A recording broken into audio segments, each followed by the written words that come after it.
At least 24 people were killed and 47 wounded while protesting against Myanmar's military government after an army motorized paraglider dropped 2 bombs on the crowd.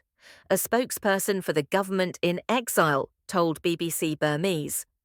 The military attacked on Monday evening as around 100 people gathered in Chong-u Township in central Myanmar for a national holiday.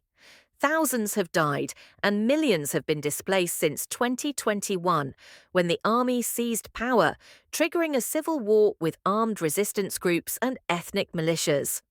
After losing control of more than half the country, the army is making significant gains again through an especially bloody campaign of airstrikes and heavy bombardment.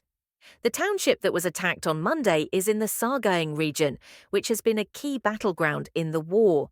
Large parts of it are under the control of volunteer militias established after the coup to fight the military government, or junta.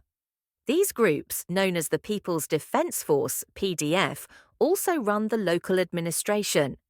An official in the local PDF told BBC Burmese that they had received information about a potential airborne attack during Monday's gathering.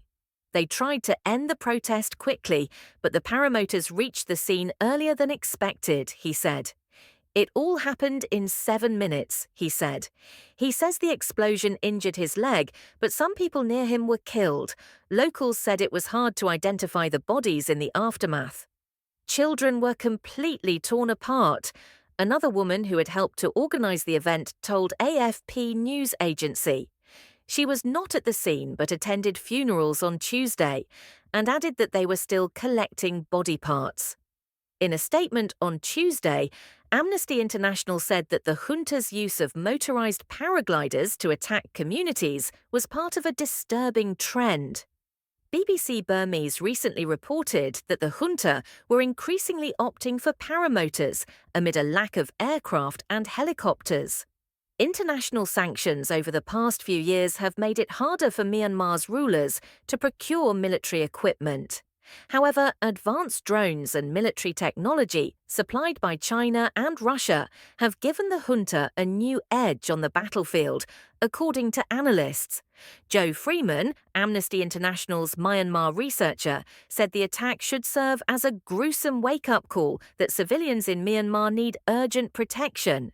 He also called on ASEAN, the Southeast Asian regional bloc due to convene later this month, to increase pressure on the junta and revise an approach that has failed the Myanmar people for almost 5 years. Monday's candlelight vigil had been organised as a peaceful protest against the junta's military conscription and the upcoming national election. They were also calling for the release of political prisoners, including Aung San Suu Kyi, the democratically elected leader who was deposed in the coup and jailed. Myanmar is scheduled to hold general elections in December, the first vote since the 2021 coup. Critics, however, say the vote will not be free and fair and is aimed at perpetuating military rule. Many opposition parties have been banned, and voting is likely to take place in only about half the country because of the fighting.